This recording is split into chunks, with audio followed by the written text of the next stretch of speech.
killer story. Well, let's just start the deal. Yeah, start it. Hi. Oh my God. Hey, everybody, welcome back. Episode 51. Hey, episode 51. Wow, it's On the Legends and Dragons podcast here. First Texas, in the Legends layer. The Chance Burleson. The Jimmy Cloud. Who we have? So, well, quite We know Blas. All right, so 51. 51. Last week, 50. And I enjoyed the album 5150 by Van Halen. This Blas. Which is Blas. Blas. One of our Hello. favorites. I love that Jenna calls you Blas. Who? Blas. Blas. Blas. I'm going to say that for that. Blas. But I'm going to say it like that. She's so nice, though. She always Dude, bringing did you gifts. eat that pineapple? It was amazing. Oh, it was so good. It was so good.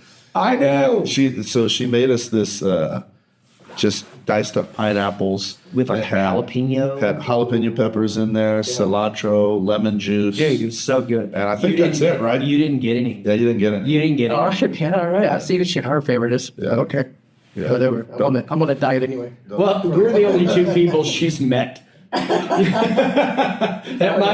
might be why you were left out. Hey, do you know, I wanted to tell you this. When I don't know. But I have people now that are saying, hallelujah. Dude, you don't have people. I do. Well, I hallelujah. I have you and Annie. No, man. I've got a text. Hallelujah. You have infected people I have. with your monkey business. Yes, and I love it so much. Like, you have no idea how much I love it. I won't stand for baloney. Hallelujah, baby. Stop it. Hey, so I want to start off on a serious note just so I can get this out so you boys can dissect it for me. So 2 weeks, no, what was it? Last Monday, Talon had the opportunity to lay a wreath at the Tomb of the Unknown Soldier in DC. And that's one of the coolest things. So I got video of it, and he had the opportunity with 3 other classmates. He got to move the wreath over onto the tomb, and it was amazing. And it was a cold, rainy day to start off the day. The weather that we had here obviously made it to Virginia, and then it was cold, man, cold. But I had the opportunity to talk to his class before going up to the Tomb of the Unknown Soldier. We went to the Air Force Memorial. Behind the Air Force Memorial, you'll see the Pentagon. We were talking about 9/11, and then out of the rear view on the side, I saw the tombs, or I saw the graves of the National Cemetery. So the bus driver and the chaperone asked me, or the tour guide said, "Hey, will you share your 9/11 story?" I said, "Yeah, absolutely." So I started sharing my 9/11 story about where I was, about all the stuff that transpired up to that. I worked in night shift before, some guy knocked on the door. And then I said that one of my friends was buried at the National Cemetery. Yeah, last time I didn't go because I knew I just didn't want to go. And so this time, I couldn't even get through it. Like, I got so choked up that I couldn't even get through the story. And so the bus driver and the tour guide said, "Hey, can we buy some flowers? We would like to buy some flowers so we can lay on the grave." I was like, "Yeah, absolutely. I would be honored if you did that." So obviously it wasn't on the agenda for the DC trip to go to the site. So Talon does the wreath laying ceremony with his classmates. Really cool. We go to JFK Memorial, or to the grave. We could do another site, and then we get to DG David Gray's headstone, and he was by far one of the worst air traffic controllers I've ever trained. But he was an officer. He wasn't going to do it. Like, that wasn't his job. His job was, hey, get you certified, Blas, you're an officer. Just get you the very basic, hey, you know how to separate airplanes. Then you go on and you're going to lead a team. You're going to lead controllers. He was a combat controller who had died in Afghanistan. So we're walking to the grave, and then the group stops, and Talon and I continue forward to where the bus driver is. And he goes, "Hey, I hope you don't mind. I laid the flowers." I was like, "Yeah, absolutely." I said, I appreciate it. So he left and gave Talon and I some space. And at the gravesite, there was a laminated picture of DG and his team in Afghanistan. And man, I started to get choked up. I was like, I'm not gonna cry. So I got choked up, and I was like, "All right, Talon, you can go with your classmates." Man, I said, Talon hugged me. I was like, I love you, Dad. And I was like, I will not cry. Well, as soon as he probably took about 4 steps, man, I just broke down. Like someone took a video, like my shoulders all heaving, crying. I'm all, and it was. I try to tell Miriam. I try to put into words like what it meant. Like I was like, babe, I was in these. I can't put into words. And she goes, those are called emotions. It's okay. You have a heart. I was like, okay. Like, man, it was a good few minutes of just crying because it wasn't just DG that, I've been carrying that. Like, if he was so bad as a controller, like, what if we didn't certify him? That he would be in a different career field. Like he'd be doing something else. And so I was That's a good question. Yeah. Why did you not want to cry? Yeah.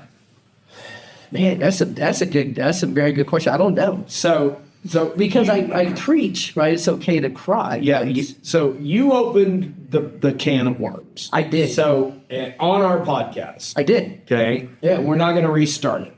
Okay. So I'm about to school you. You should, but Okay. but let me explain. Let me real quick though. So it wasn't just DG that I was. Well, of course not. Because it was guys that I was stationed. with. Yeah. They committed Symbolic. suicide. Yes. And Yes. this other stuff for veterans. It was all of it. But I've cried before. I've cried my grandfather's funeral. I've cried, but like just to go through the day, I don't. So I don't think anybody really does, but yeah, you don't plan for it. It's not like a therapy appointment, But I'm going to stand by what I told you when you reached out and told me this story. Yeah. Okay. And the words you used were cried like a baby. Well, Okay. did I say baby or did I say? There were maybe some colorful metaphors in there. Yeah. And I'm going to stand by what I told you in the text message. And I believe this in my bones. And if you disagree with me, anybody that's listening, please know that you're wrong. Because what I'm about to tell you is the absolute truth. You didn't cry like a baby. You cried like a man. Right. Like a strong man. Yeah.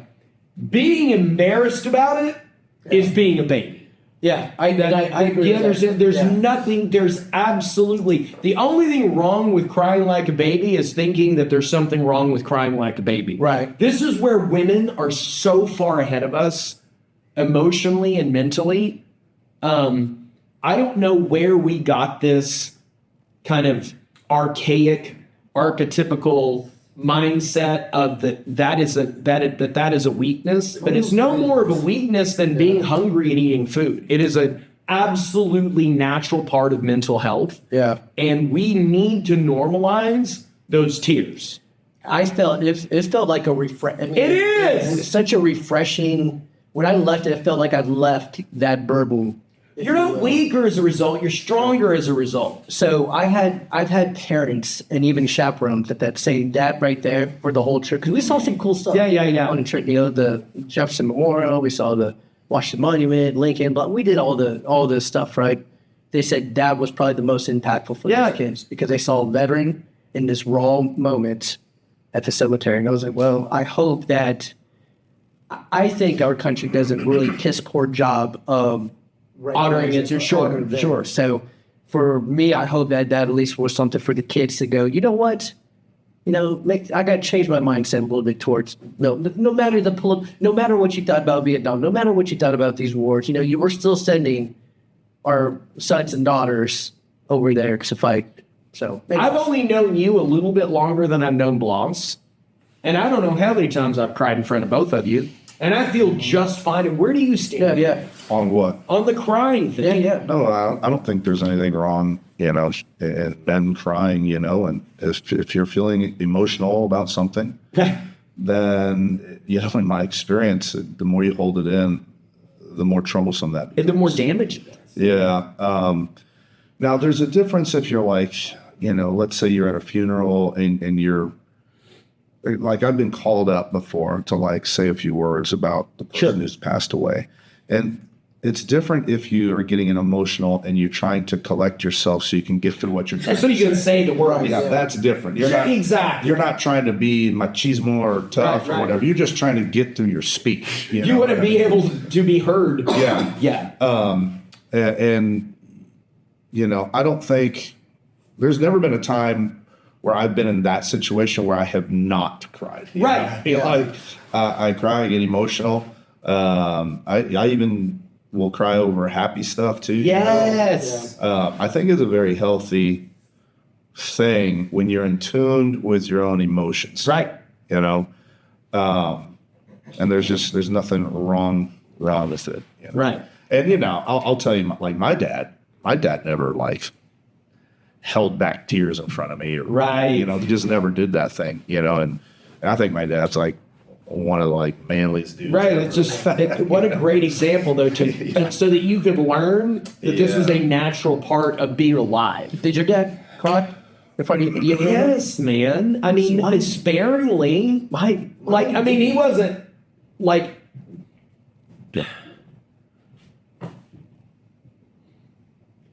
My dad never shied away from showing emotion. Yeah. And the thing is that crying wasn't given a greater value than a hug or a kiss or an I love you, or you know what I mean? It was just part of that. Yeah. And he didn't shy away from telling me when he was pissed off at me. Yeah. You know what I mean? Like, I really thought, forgive the language, but like, I really thought for a couple of years my name was Little Shit. You know? Cut it out! You know what I mean? But then when something would break him emotionally, whether it was pride, happiness, sadness, he was very free with those emotions too. Yeah. Man, there's something that you just triggered a thought in my head. I can't remember what I was going to say. It was about the crying thing. Man, I can't. Yeah, my old man, I probably recall maybe a couple times that he cried. I remember. So like my dad used to say something to me like, and yeah, if I got emotional or I was crying, and I say this to the kids in the martial art and the jiu-jitsu class sometimes if they start crying, but he used to say, "Why are you crying? What are you crying about?" It's like, it's okay to cry, but why are you crying? Ooh, you know what I mean? Good. Yeah. Now, So you can make a connection. yeah. So, you know, he used to tell me sometimes it's okay to cry, but you know, like why are you crying? You know what I mean? What's the target? What you know? Right. So I think that's an important thing. I do too. To identify, especially with like kids. You know, like even as adults, you know, it's good to identify. Okay, yeah, you're emotional, you're crying or whatever, but why are you crying? Like, did you ever see that movie, Things to Do in Denver, Meet Your Dead? No. Oh my gosh, it's such a good movie. That was such a good movie. But they had these little colloquial sayings in the movie, and they never explained what they were. Never. So one of the things they would say is boat drinks. They said it like 47 times, but they never told you what it meant. And it was like this other language that only the key people in the movie knew, the cast knew. Yeah. And the other one was give it a name. They would say, give it a name. Anytime somebody, it was like the Spanish, orale. So every time somebody would say something, they'd be like, give it a name. And in my mind, I connected that when I saw the movie with what you're just talking about. Like, absolutely feel the feeling, give it a name. Yeah, and if you don't know why, And it's okay. Sometimes you're crying because you don't know why. yeah, Yeah. you know, Right. Like this past weekend was emotional I bet it was. for me. So yeah, I mean, it's totally normal. Yeah. You know what I mean? So All good? no, Okay. no, not good. And I don't mind sharing a little bit of that. Okay, But, good. So this past weekend, I got notice that my uncle was not doing well. So, and I knew he wasn't doing well because he had been battling cancer for 8.5 years. Yeah. Like some type of bone cancer that's incurable, actually. So, and he was a military man, like 22-year, career military guy, and very well respected amongst his peers, very strong, individual. And so my mom called me last week and said, "Hey, we need to go see, your Theo Sonny." And I said, "Okay." And she just kind of told me how the conversation went. And so she says, "How about we go at the end of April, the beginning of May?" And I said, "Okay." So I hung up with her. And, for those who don't know this about me, I've become very what would you say about my faith, Chance? I've become very, I would say I would call you on borderline devout. yeah. So like, I'm pretty, I guess you could say I'm a devout Christian man, right? But so I kind of keep it to myself, other than with like my closest friends and stuff. Yeah. So anyways, I was, praying about it and everything. And I was like, you know what? I don't think we have until the end of the month. Yeah. Someone's telling me I need to like take my mom this weekend. So I called her up. I said, look, I'm going to come and get you. She lives in Houston. I'm going to come and get you. We're going to drive to San Antonio. We're doing it this weekend. We can't wait. She's like, okay. So that's what I did. I drove down Thursday morning, picked her up. We drove to San Antonio on Friday morning. We spent a couple of days visiting with him and other family as well. It was great seeing all my cousins and my brother and stuff. And so one of the things that and I was kind of teetering on whether I should tell this story here or not, but I think it's important. I think it's important because I don't know who's watching, right? But the message I think is important.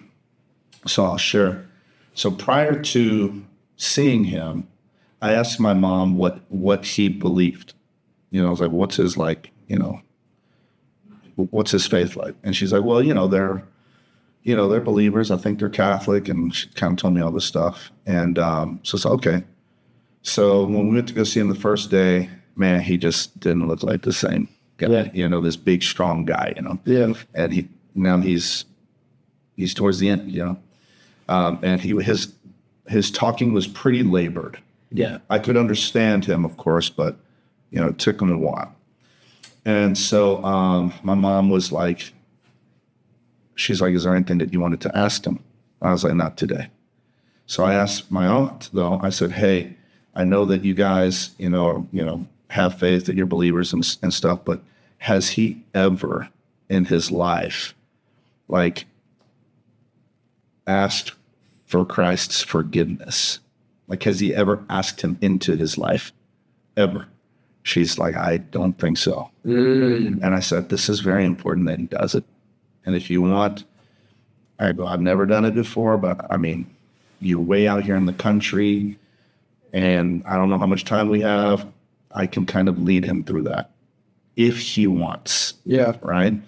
So she's like, no, I think that would be a good thing, because they took him to like a healing mass thing. And of course, there's certain sacraments in the Catholic religion that they're going to do, like the anointing of the sick and all that stuff. Sure. But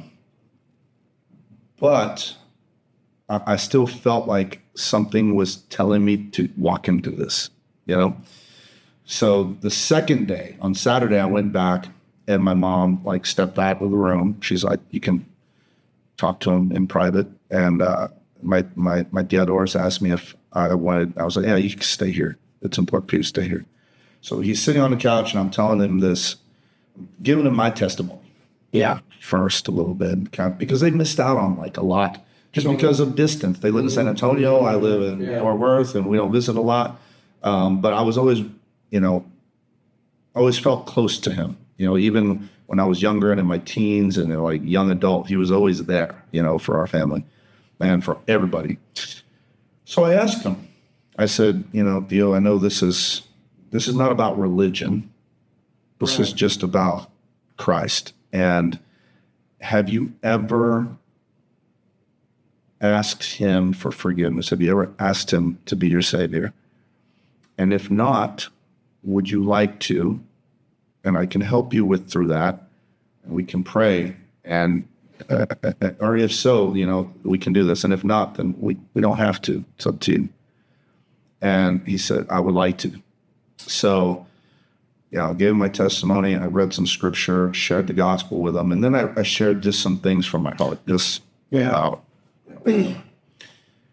And then I asked him to repeat after me a prayer that was written in a way for him to ask for God to come into his life, that he believes in Christ, right?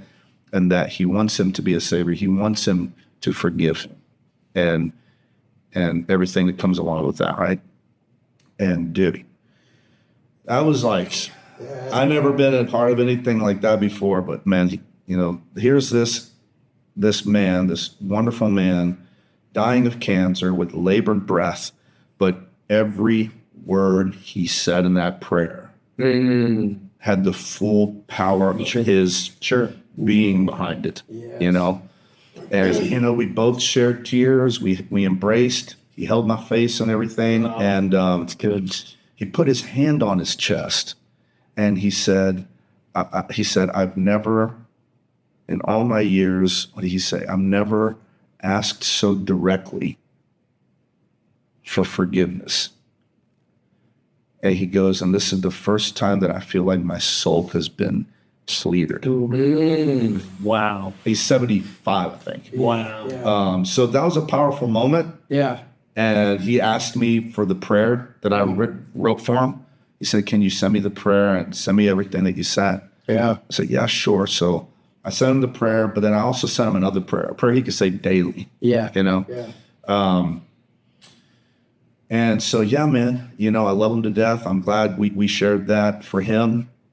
I mean, it was good for me too, but it was about what could we do for him that I think could help him, you know, that I know will help him.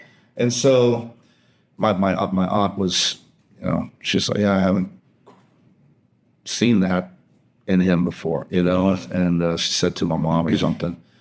But yeah, he after that we kept hanging out. My brother showed up, and you know, it was just great to see him. You know, on Saturday. I didn't see him Sunday because we had to depart. But overall, it was a great trip, and I think it's important for anybody listening.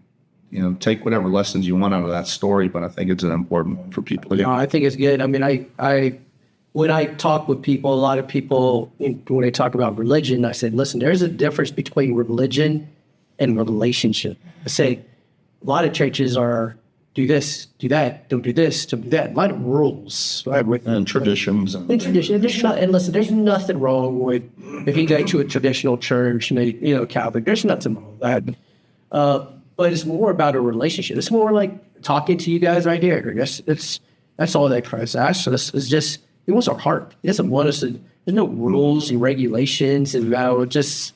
So I think the thing is that this is one of the big mistakes that humankind makes. And I've been so guilty of making it in the past, is deciding that certain things mean certain things, right? For instance, having a nice car or a fat bank account or a pretty girl on my arm increases my value as a person. Like there's a lot of like this means this. This means success. When really that's all made up. Right. Okay. Absolutely. And so I'm saying that one of the things that I'm real, and you've seen this on it, you have too. Y'all both been to my black belt test. So one of the things that I did on this last black belt exam is, you know, they did great. Like their kicks and punches and their grappling and their kali and it was great, right? They're board breaking. One of the best tests we have. Nikki, you think? Yes. Yeah. One of the best tests we've had. And mine, yes. Yeah, other than yours, yes. But we run into the fact that my performance level, right? Like, for instance, when you're training me, there are certain times when I'm just more on. And I can see the look on your face when I connect with the bag or the target or you know what I mean? And then sometimes I'm off. And you can see my face then. Exactly. Which is perfectly normal. To look at disappointment. So what I'm talking about is that thing that when I'm on, I'm somehow worth more. Yeah. Okay? Where it's a performance-based deal. Where the harder I punch is like the bigger my bank account or the faster my car. Yeah. It's a thing, and it's a measurable metric, and it's not that it's not important, but it doesn't define my value as a person. 100%. And so the only thing on that black belt test that defines their value as a person is what they say in their speech. Right. Like that's like if you're sharing who you are from your heart, that's your value. Yeah. And so when you were talking about, the religion, you could just replace religion with ritual. Yes. Okay. So like the little box checking and the rituals and stuff like that. Yeah. It's not that they're not important, but I think that religion has been really bad about this, Yeah. is using that as a replacement. Right. It's a replacement for the relationship. In other words, I don't have to have the relationship because I go here and I say these things and I sing these songs and I dress this way and I play the part. I play the role of the ritual, right? And that's good enough. Yeah, I heard somebody say one time, and I never forgot it. They say, he says, well, I don't put my faith in Christianity, but I put my faith in Christ. Yes. That's interesting. Right. So he goes, the reason why he said that is because a lot of things have been done in the name and having faith in Christianity that were, maybe had good intentions in the beginning, like the Crusades. The Crusade. Would be a wonderful Spanish thing. Inquisition comes to So mind. at the beginning, the Crusades really did have purpose, but afterwards, the fourth wave of the Crusades became intertwined with political power. Yeah. Do you know what I mean? Yeah. Do you know what the ninth commandment is? I think it's the ninth commandment. It's about lying, I think. Pull it up on your phone. Look it up on your phone. What is the ninth commandment? Well, keep talking. Keep going. So another thing that I the reason why I was quite not sure if I should even tell the story on the podcast, and I felt, well, maybe someone can get something out of it, But after my father or my uncle and I had that moment, I told my mom. I said, "Don't tell anybody in the family I did this." And she's like, "Why?" And I said, "Because it's not for us to tell. Yeah, it's not our information. It's not our story. It's not my story. It's not our story. It's my aunt and uncle's story. I mean, if they want to share it, they can share it, But it's not necessary for it to be shared. At that time, I didn't feel, I was like, oh my, I'm just the nephew. You know what I mean? So, but anyways, I felt compelled to tell the story, really just, that I hope it reaches somebody that I don't know. Yeah. That we don't know. You should not make idols. Okay. Oh, false So idols. whichever one, I should have asked you look up which one of the Lord's name in vain.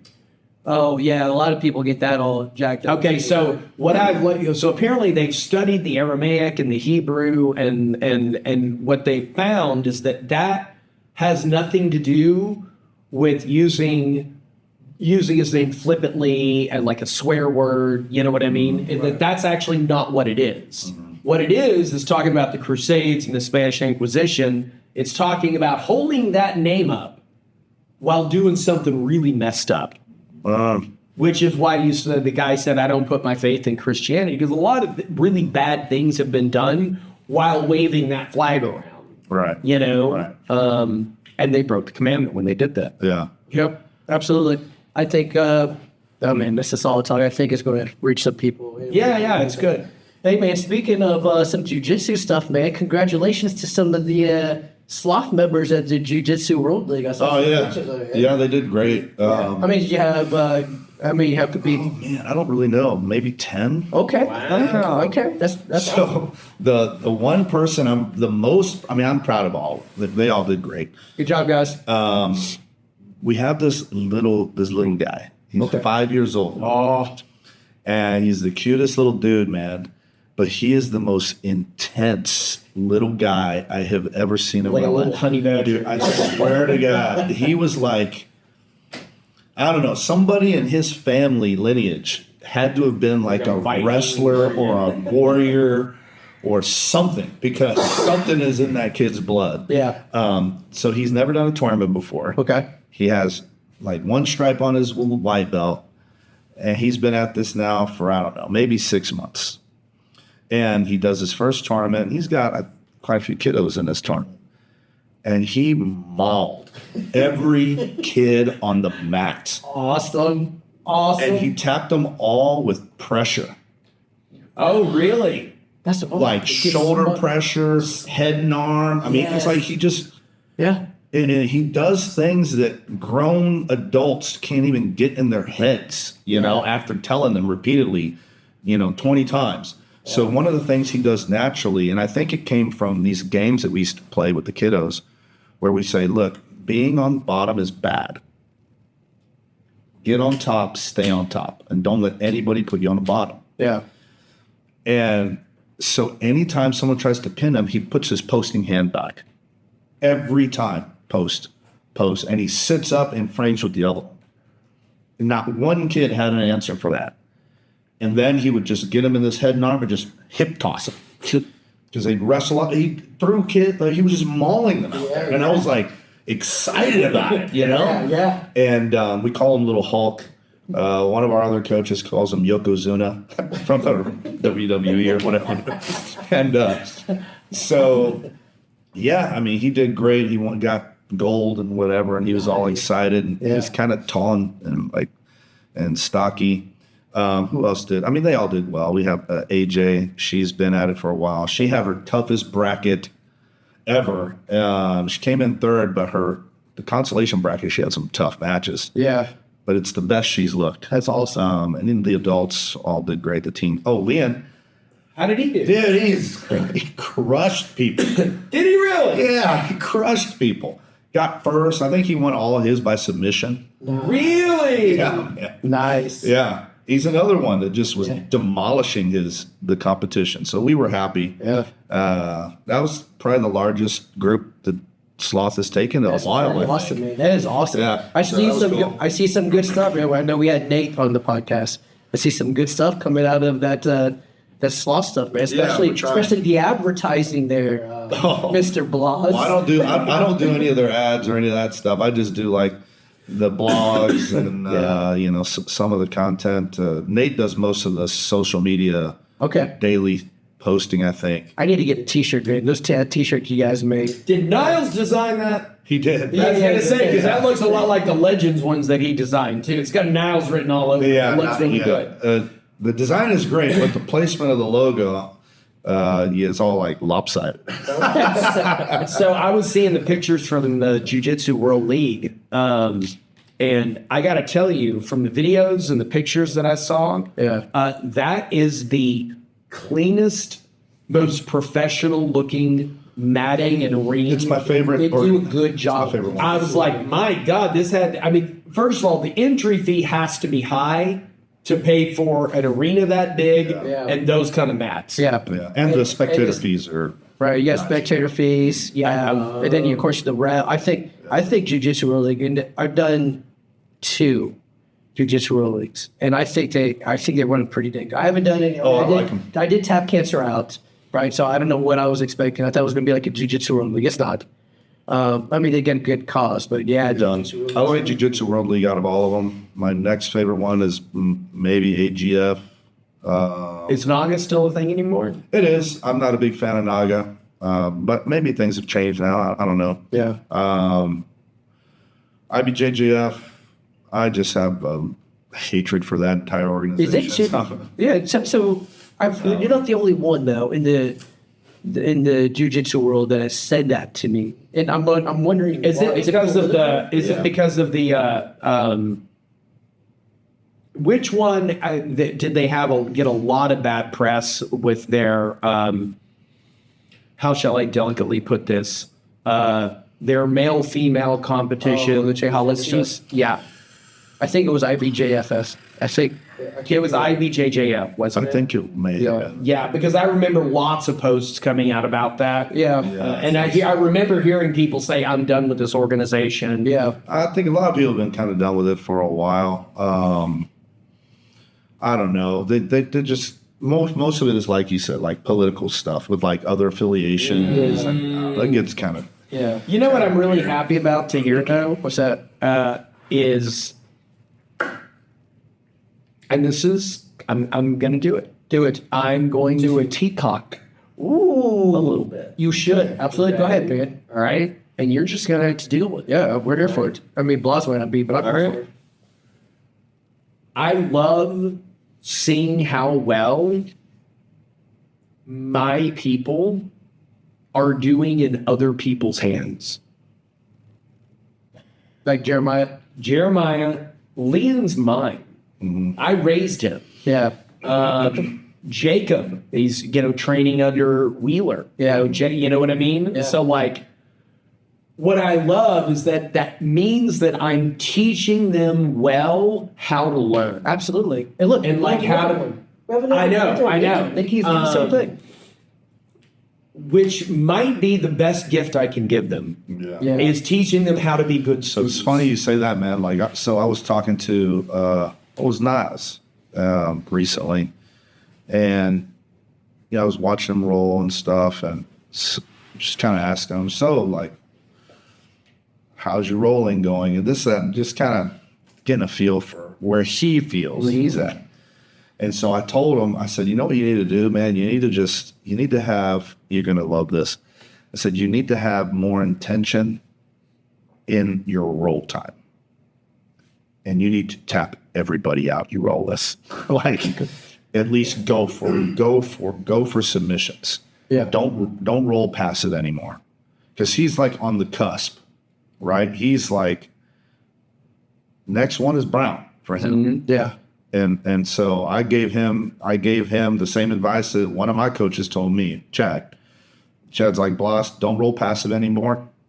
Doesn't matter who you roll with, except with the exception of maybe white belts. You need to be trying to rip everybody's heads off. Don't be a jerk about it, but you definitely need to be trying to finish your rounds with submissions, right?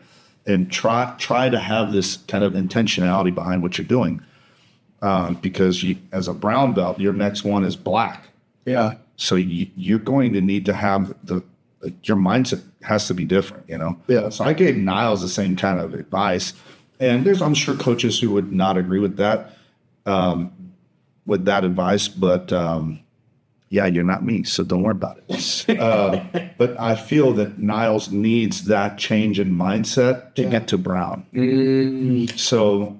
Did you tell him this before Sunday? I was or asking, after Sunday? I was asking, I was thinking the same thing. I told him this like probably 2 weeks ago. Okay, Yeah, good, because he tapped my ass out many times. 3 weeks ago, maybe. He was more vicious. In our Dude, rolls. he submitted me like 3 times. Yeah. So I just told him that he needs to be that way every time, whether it's me. Oh, here's another thing. Maybe we've touched on this in the past, but and I try to tell the people I coach, I was like, look, when you're rolling with somebody, don't give the color of their belt too much respect. And what I mean by that is, I don't mean be disrespectful to them. What I mean is, oh, I'm getting ready to roll with a black belt. I'm not going to try my moves. No, Do it. Do your thing. Try the moves. How are you going to know? You know what I mean? Doesn't matter. Don't get spooked by someone's belt if they're higher than you.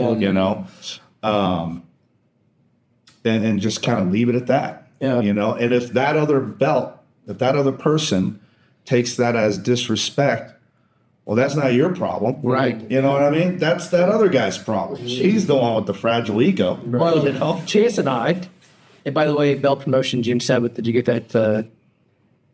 Yeah. Did you get the message? Yeah. Yes, you did. Right now, I'm telling you, June. Let me tell you. Anyway, June 7th. This year, we'll either be 5th degree white belts or we'll be blue belts this year. Wow. Yeah, I know. And if a white belt, white belt taps me, Yeah.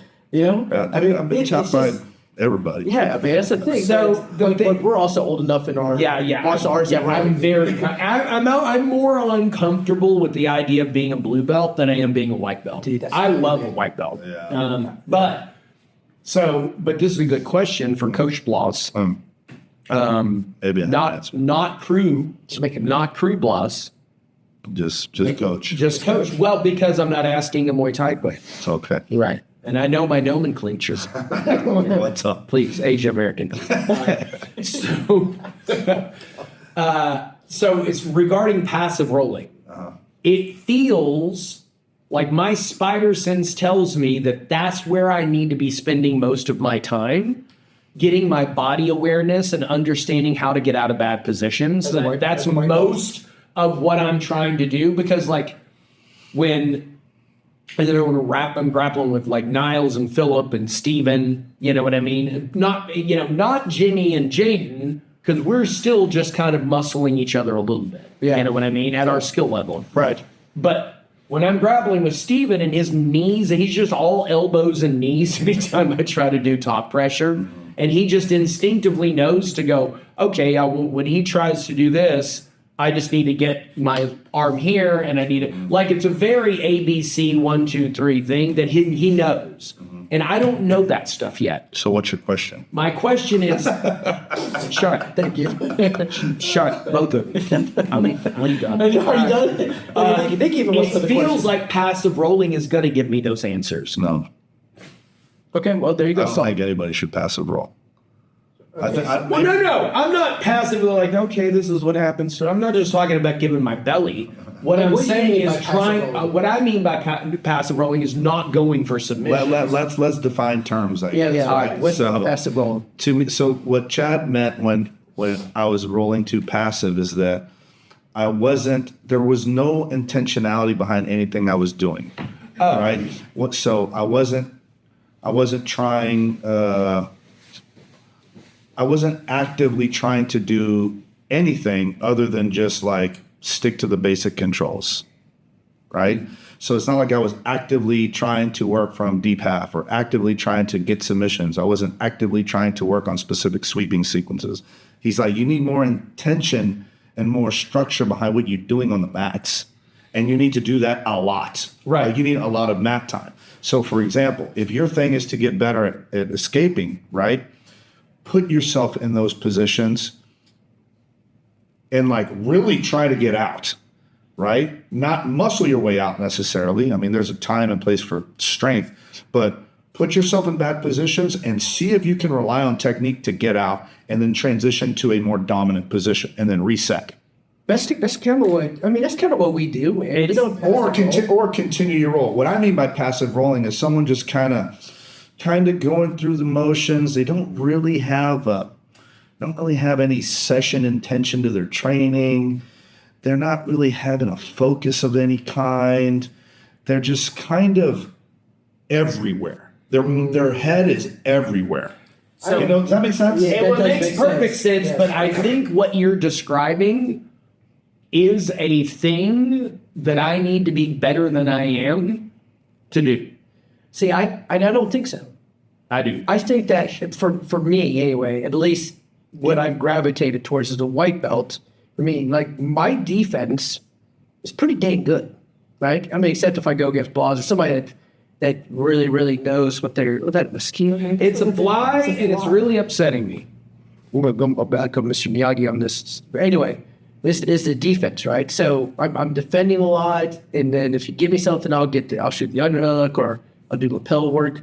I think that we are supposed to be where we are. If not, Yeah, I think where white belts, people maybe on the cusp of blue go wrong is that they become they feel like they need techniques to get something done. And then that almost puts you in the wrong minds, the wrong mental state. Don't collect techniques. Learn how to move. And have an objective. Instead of like focus on techniques, focus on objectives when you roll. You know what I mean? Yeah. like Ezekiel or armbar. Or Yeah, so instead of thinking about, I'm going to set up an arm, no, just I'm going to get to mount and I'm going to get my chest behind the shoulder. Okay, or so whatever. all right, so I'm doing that. Yeah, I'm doing that. Create Yeah. objectives. Yeah.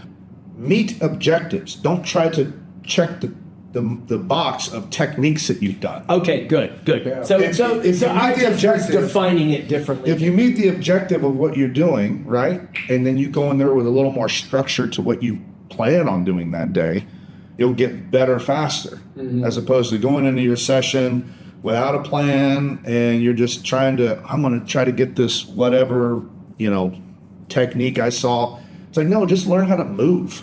and I am doing that. But to stick to principles. Right. Think about all of the little things that make a thing work. So if someone keeps getting underhooks on you, for example, from a certain position, be like, okay, I'm going to try to kill all underhooks. Maybe that's the objective. I'm just going to kill the guy's opportunity to get any underhook on me whatsoever, despite where I'm at. And I'll open up when I need to, and I'll close it back when I have to. Right.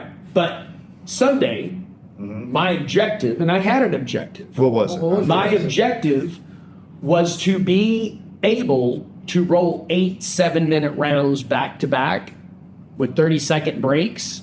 And you did. And try to stay in good positions for each of those rounds. So what's a good position to you?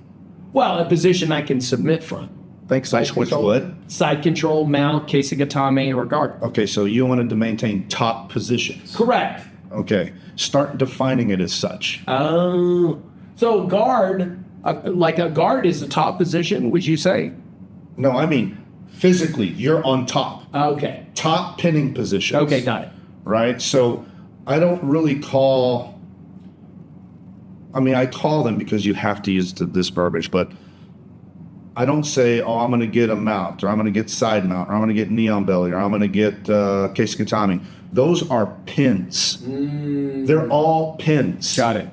So for me, I might say, I'm going to try to work all top pinning positions to where my legs are on the side or above the nipple line.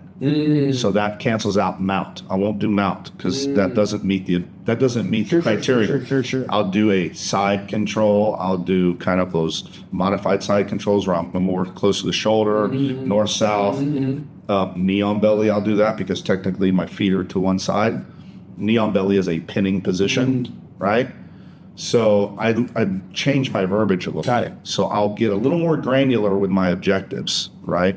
Or I might say I can do any side pin, but I can't do knee on belly. And now I'll do that to challenge myself because I love knee on belly. That's my favorite position. Yeah. So I won't do it, right? And give myself some other options to try to isolate an arm or immobilize an arm or whatever like that, right? Or I might tell myself I'm going to only work from side pinning positions, and I'm going to try to isolate and immobilize the far side arm. And I'll only try that stuff, whatever I can do to make that happen. That's awesome. And that leads to straight arm locks, chihuahuas, or whatever. Hey, speaking of that, Friday, boys, if you aren't doing anything, Michael Bolton, Who's that? the singer, he was on the podcast before. Both of them were one thing. Yeah, they were both on the podcast. Anyway, open mat, 12 to 2 tomorrow at Enzo's. You guys aren't, I'm booped. we're not the singer. I don't know any of those guys. Did I meet any of them? Probably not. To me, Bolton's a brown belt. Yeah, he's probably He's been a good friend of mine for years. Yeah, and so Mike, yes, it's a brown belt as well. I know those guys. Yeah, hey, they're like a podcast to you. Cool. But hey, if you guys want to do it tomorrow, 12 to 2, I'll be there. So just I don't know, play with I would. how you. I do have objectives. I just, So like the rolling, like you have the objective of rolling for forever, basically, without any rests. Okay, so what was the purpose of that? What was because I need to get my cardio back. Okay, so that was purely a cardio thing. Yeah. Okay, so I would have given yourself a second objective. To maintain top positions. So like maintain top pinning positions, Yep. whatever those, however you define that, right? That those were my objectives. Yeah, and to fight at all costs, being on the bottom. Yeah. Guys, you said Oh, I had a third objective. what was it? Is to tap to anything that gets around my neck. Oh, yeah, that's right. That was Oh, here's another thing that people don't do. I hope that you guys do this. So let's say you when you do your objectives, whatever those are, you do your rounds, okay? If you can, after every round, ask, especially if you're rolling with an upper belt, ask for immediate feedback after the round. While it's fresh on their mind. Yes. And then after the session, like you guys should almost be coaching each other and wow. ask for feedback after the session. Do that every time. Wow. And here's why. Most people, when they go to class, they'll roll with their peeps or whatever. They'll maybe roll with coach. Maybe sometimes they ask coach, but they won't ask any feedback at all until they're in the car driving home and they're thinking about the roll. And I wish I'd have done this. And then by the time by the time you come back to the next class, you're like, what did I do? What was the scenario? How was I this, that, and the other? It's too late. Let's get feedback. So I need to start doing that. Yes. Because I'm doing all sorts of things wrong that I don't know. add the feedback, because then you might be like, hey, I lost that side pin, or I lost that knee on belly. Hey man, do you remember I kind of lost that knee on belly? What happened there? Oh yeah, I took advantage of this. And so you guys can dissect it. Got and work on it. right That's there. beautiful. Hey, how's your passion now for jiu-jitsu? Is it on the up or is it down? No, it's on the up. I mean, what's got me a little bit like flustered is just injuries, like stupid stuff. But So I remember last time we talked, it was kind of on the yeah, I was kind of going through some personal stuff too, mentally, and I just need to get my mind right. what got you out of that? Scripture. Get the I mean, I hate to bring it back to that, but yeah, just like getting back into my Bible and stuff. But also, what got me into it was, or got me out of it was just talking to Chance, talking to my buddy Chad, talking to Coach Nate. Yeah, those three guys. They were the ones that helped me work through just getting my mind right. And now it's just injury stuff. Yeah. And staying. So it wasn't isolation. What's that? It wasn't isolation that brought you out of it. Right. I'm looking at you in the flipping camera. Yeah. That must be a thing. No. Well, yeah, that's what people do. Like we go isolate. isolate and lick our wounds, thinking that one. No, I can't do that. No, iron sharpens iron, man. Don't Like do you that. have to. So that's the thing. And as we close, I will tell you. Are we closed on it? Yeah, I do. We're It's like it's been an hour. Oh, it's been an hour. It's What? been over an hour, hasn't it? No. We got about 10 I can't. I'm blind and I can't see. I thought Guys went quick. I saw one and I thought it was over an hour. I always look for that. Sorry, All right, guys. no, we're gonna keep going. Yeah. All right, so here's the thing. Quiet down, Blas. One of the best things, people ask me what my best trait is, and I 100% of the time say it's the people that I know. Yes. I have the best people in my life, and some of them are iconic, like world known, right? Like people like Hanshi, people like Chip, like they travel the world doing this kind of deal. Yeah. And so I've gotten the honor and privilege of getting close to them. Yeah. And what I have found is that they have Hanshis and Chips in their life. Like none of them are doing it alone. All these people that are just these iconic forces of nature, we think that they just came out of the box that way, Yeah. but they didn't. They all have a tribe that supports them. Yeah, they'll have mentors. Yes, Yeah. Speaking of mentors, I felt good yesterday. Nikki asked me if I would be her mentor for her black belt deal. I was like, oh, thanks, Nikki. Look at that. Yeah. If you are cold, you do control the temperature. Not allowed. No, she is not allowed. Why is she not allowed? Because Block her from it. you don't get to change thermostats based on your personal feelings. Sorry, but it's like 66 degrees in here. That is Why do you hate that thermostat says 70. It's a lie. It's Put a jacket on, I will. and then you can take your jacket off. Don't tell Are me. you people hearing the type of boss? She's gotta Don't deal with? tell me what to wear. Listen, wear that outfit. I got you. Dude, we have gi tops for days around here. Well, I've got several hanging right in there. How did that make you feel, though, man? She asked you to be her mentor. We changed the way we do mentoring now. Made me feel good. Yeah. Oh, yeah? Yeah, we changed it because the way it was, and it's still this way from EQ to black. Okay. You cannot get an outside Legends black belt to mentor you to black belt. Okay. But in the past, you could only have one mentor. So whoever's name went on your belt, that little red circle, Yeah. that was the only one you ever got. And then I started noticing that people were training up for second degree, third degree, fourth degree, and they're not training with the guy or the girl whose name is on their belt. And I'm like, well, that's dishonest. It's not honest. The guy that got me to black, I haven't talked to him in decades. Yeah.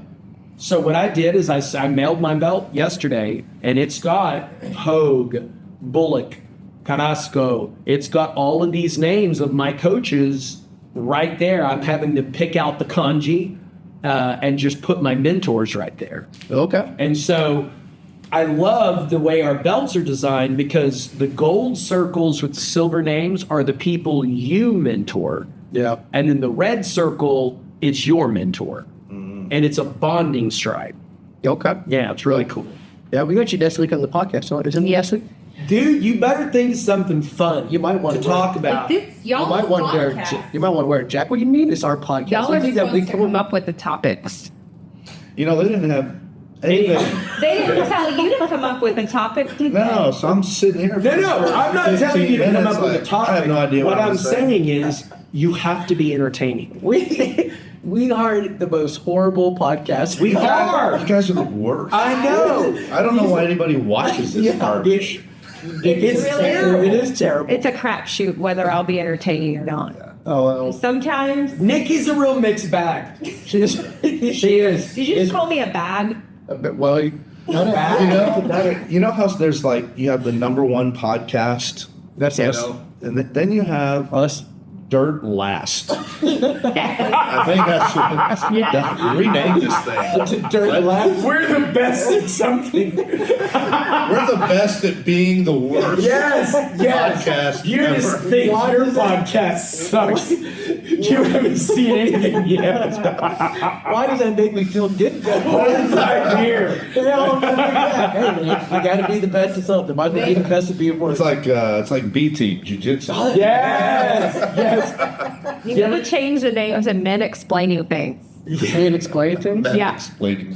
Should we name it mansplaining? Yeah. Yeah. So that's what it's called. One When hour men of excite mansplaining. thinking that. So let me. So when a guy explains something, that's called mansplaining. Did you ever see John Mulaney talking about B team? He said that they split us into two groups in our math B or whatever math contest. He goes, and this group was called the Blue Angels. And then I was in this group, and we were called Group 2. We're the Group 2 podcast. That's hilarious. I went as a badge of honor. Oh, well, what do you want to talk about, Blas? What topic did you bring today? I didn't bring any topic. You guys told me not to bring anything. Well, that's because we don't bring anything. So, You don't want me picking the topics. oh yeah, you come on, pick your topic. So I want to rock right now. I'm Rob Dace, and I came to get down. I'm not internationally Sing known. it. Oh, but I. So let it be known Okay. that Chance is going to give System of a Down another chance. I am. Are you? I want you to know how much I hate System of a Down, but Blas, he cracked Did he? to the nucleus of my open-mindedness. Yes. Did you crack his nucleus with the? No, I cracked him a couple of weeks ago when I punched him in his hernia. Oh my god. Yeah. I Why are you didn't. so hot on it? Well, I forgot. He's a burleson. Yeah. It's true. It's just true story. I came by very honestly. All right. So, I do not have a good reason, but I hate System of a Down. I have never enjoyed any of their songs ever. Okay. You know, the chop suey. And then, and I hate it. And then I'm explaining to him, because we tackle the big issues in Muay Thai. Yeah. I'm explaining to him how much I hate him. And then he tells me that the lead singer is Armenian, and culturally, He may. that like the gypsy sound, you know, I don't know if they have Middle gypsies in Armenia, but the like the Middle Eastern kind of gypsy sound, and then I started thinking about the way he sings. I'm like, I wonder if this is like a going back to the roots. And then I immediately was like, okay, they might be pretty cool. So I don't know anything about his influences, but if I had to guess, like some of the way he sings, it might be influenced by Like a tribal cultural something more culturally connected to his roots or something. I don't know. It seems like it to me anyway. The way the Turks made just went after the Armenians too. Well, it's Istanbul, not Constantinople. I was thinking wild turkeys that you would eat at Thanksgiving. It's nobody's business. Turkeys. God, you're so horrible. This episode has derailed. Like, Absolutely. Let's talk about something. Come on, we got a few minutes. Man, what do you want to talk about? Talk about politics? Come on, Blas. Oh, that's going to add another hour to this thing. You Just can, burn this thing to the ground. Blas, what do you think of the Fed? Yeah, what do you think of the Fed? oh, God. What do you think of the Fed? Let's end it on a high note. I think it's all garbage. Yep. Oh, yeah? Yeah, I don't want to get into that. Yeah. That's a whole long thing. Yeah. I'll say this much. I think, and I'll throw the Fed in there because we're using three letters. We'll say 3 letters. 3 letters, okay. It has 3 letters. All right. I think we should abolish all 3-letter agencies. Yep. Privilege. I have a loathing hatred for the government. Like NBC, CBS. Oh, yeah. She's trying to burn this episode to the ground. She is trying to burn it down. I can't stand anything the government has ever done. Ever. And yeah. Did you know they're not acronyms? What are they? Okay. So CIA, FBI, KGB, right? They're not acronyms because the definition of an acronym are initials that also spell a word. Oh, Okay, so like MAD, Yeah, like yeah. Mothers Against Drunk Driving, that's an acronym because it also spells a word. Yeah. Okay, so the CIA, KGB, FBI Yeah. are not acronyms. Yeah. They're just pranks. Hey, nerd. They're just pranks. Hey, nerd, calm down. I wanted more about this. No, I'm just saying. I just think there's too many of them. There are! It's like some of them can probably be condensed to one. Yeah. So you're You know? a fan of Doge? Am I a big fan of Doge? I don't see anything wrong with what they're trying to do. I am a little concerned that some of it's haphazard. Yeah, to me, this is to be decided how well it's going to go. But do I think that all of that stuff needs auditing? Yeah, hell yeah, it does. Yeah. And I think the Fed needs to be audited. How much does it piss you off knowing that you pay taxes? That you were someone. No. Okay, let's stop right there. Okay. I don't pay taxes. What do you pay? My taxes are stolen. So we. Because at no point in time did I ever say it's okay to take my money. When you get a job, you don't sign any paper that says it's okay for you to give your money to the government. They steal that money under coercion and the threat of violence. Period. Hey, I love it. So And if anybody wants to argue that, I'll argue that all day long. I like this. But I suggest people start by reading one book. It's 90 pages. Okay, it's called Anatomy of the State. Start there. Okay, you will wake up the next day hating what the government thinks it is. Hey, how about when you renew your driver's license, do you check the little box to donate to the presidential campaign fund? No. Does anybody do that? Does anybody say, yeah, I want to donate to the... Anybody that wants to argue with Blas, we are at 453 West Bedford Nichols Road, Hurst, Texas, United States of America. And he'll be here for, he'll be here all night. Yeah. So Private chicken. So the I IRS. tend to be a little bit of an anarchist. So being serious. anarcho-capitalist. Don't you like that? Anarcho-capitalist? Yep. So the IRS, that's what I love about tax season, right? Like, hey, you owe us money, but if you mess up, you're going to jail. Yeah. It's like, what do you mean? So yeah, I'm not a fan of the IRS, not a fan of the Fed, not a fan of any of those agencies. Yeah. Well, this might get you guys in trouble too, but I don't want to Look at get the team. We're a B team, baby. You're gonna take all our money. No, I'll keep that one off camera. What? Off camera. Okay. Yeah, I'll keep that one. He's gonna tell us, but he's not gonna tell you all. He's not gonna. I'll keep that one offline. What else could we talk about? Don't you? No, we're an hour. We're out of time. But anyways, Anatomy of the State by Murray Rothbard. Start there, and then read. Start there. That's the easiest one you can start. And you could also, the next one would be the Berenstein Bears. Dave,